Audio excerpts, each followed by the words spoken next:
Welcome to Fight News Now. I'm John Pollock. We have a lot of news to go through today. John Ramdeen will be joining me as we chat the legal fallout for John Jones, just 3 weeks away from UFC 197. Plus, a number of fights are now official by the UFC for UFC 200. We'll be going over that, including the creation of an interim featherweight championship. Plus, you're going to hear an exclusive interview with UFC Women's Bantamweight Champion Miesha Tate that John Ramdeen and I conducted, as well as Ben Rothwell and EC3 from TNA Wrestling coming up over the next hour. It's Fight News Now, and it all begins right now.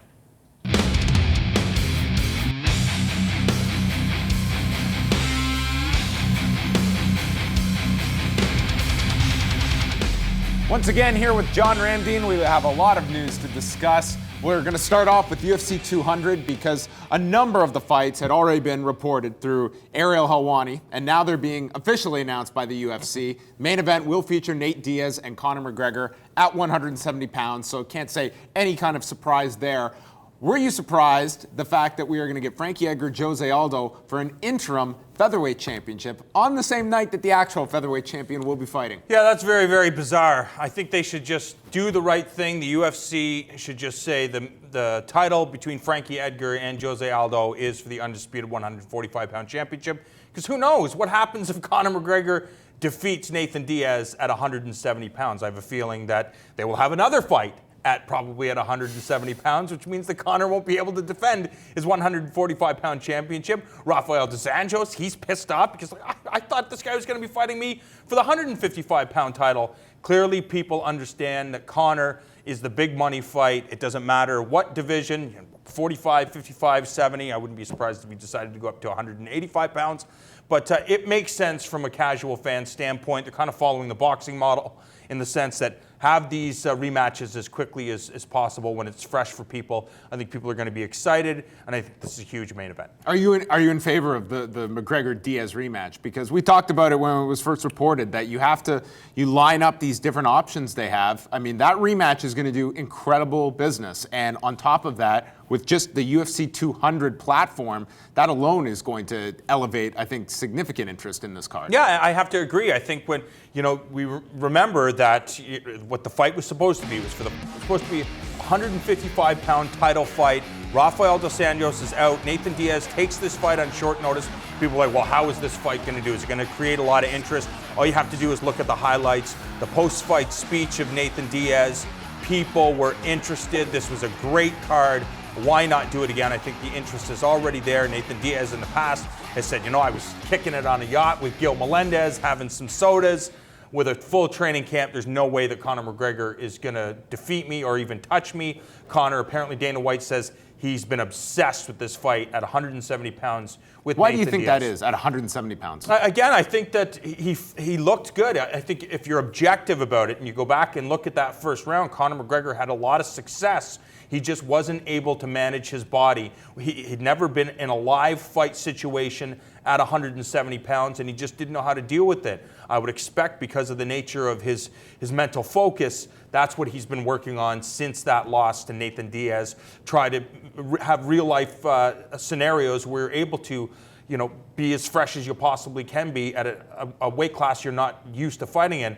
However, his teammate Gunnar Nelson said, I don't know if it makes sense to fight at 170 pounds, but Conor McGregor, he's a driven character. I consider Conor McGregor and John Kavanagh to be very, very brilliant strategists when it comes to a fight. And I can't imagine that they are preparing for this rematch and expecting the same Nate Diaz from that last fight, because Nate Diaz was very clear. He knew he didn't have a full camp and was not going to be able to go hard for 25 minutes. And that first round, he essentially did have to somewhat just absorb what Conor McGregor had. You're going to have a much different Nate Diaz this time around with a full camp behind him. Conor McGregor, I don't think you can necessarily just chalk up that first round and apply it to this rematch. Yeah, it's true, but at the same time, Miesha Tate is the new 135-pound champion. And again, if you're honest with yourself and you're objective, you look at that fight with Holly Holm, Miesha Tate wasn't winning that fight. I know there was some people say if Holly Holm had survived, it would have been ruled a draw.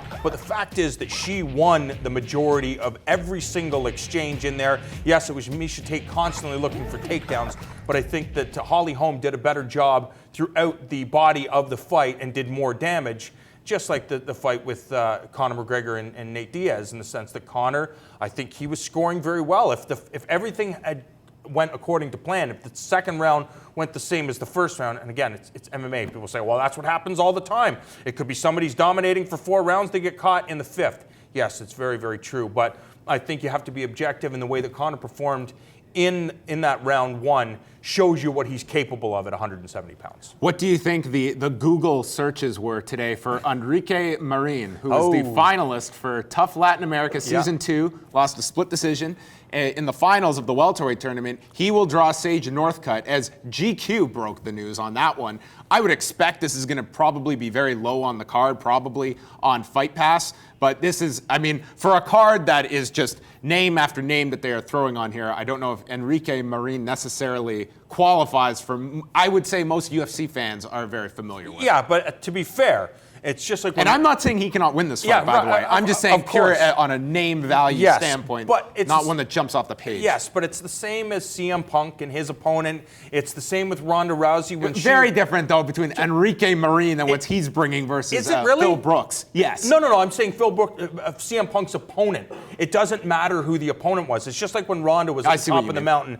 It's not who's standing across. People weren't, oh my God, Ronda's fighting Liz Carmouche. I gotta tune into this fight. It's Ronda Rousey's fighting somebody. Phil Brooks is fighting somebody. That kid that flips through the air is fighting somebody. I'm tuning in to see him beat somebody up and then do a backflip with his frosted tips. So I think that's what people are tuning in for. You always work in the frosted tips. I mean, that's a real selling point for you, isn't it? Those frosting tips, John Ramsey's money down. The frosted tips, that's what people like. While not official as well, fight being discussed for this fight, Dave Meltzer noted it. Kat Zingano's return with Juliana Pena, which is a really great fight at 135 pounds, involving 2 fighters that I believe will fight for the title at some point in their careers as well. Kat Zingano, who owns a victory over current champion Miesha Tate.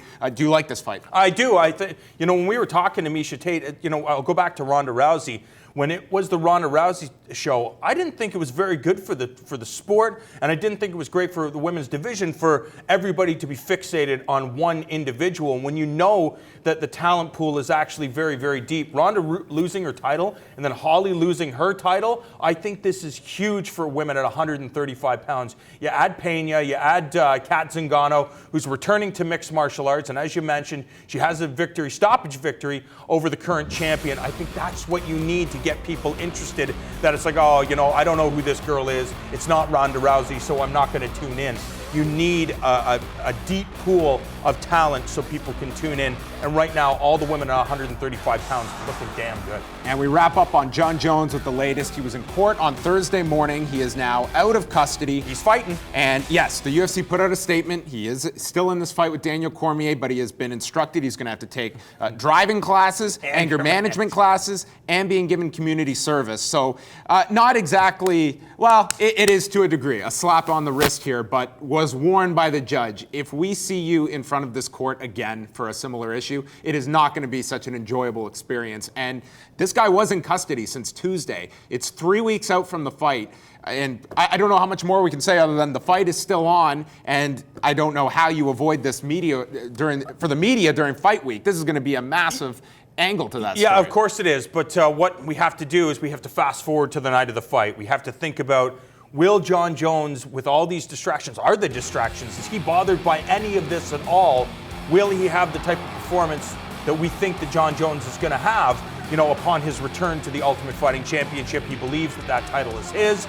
Or are these things going to affect his performance? I think this is a very good time for Daniel Cormier, unless John Jones goes out there and crushes this guy. And then what can you say about it? That he can do no wrong. It doesn't matter how many laws he breaks, how much hot water he gets himself into. The fact is that despite all this stuff, he can go and compete and destroy the best fighters in the world. So we have to wait to see what happens in that main event. All right, so much going on in the world of mixed martial arts, and we want to make sure that you check out 5 Rounds each and every Monday night, 8 p.m. Eastern Time. Robin Black will be back next Monday night chatting with John Ramdeen about all the stories going on in MMA.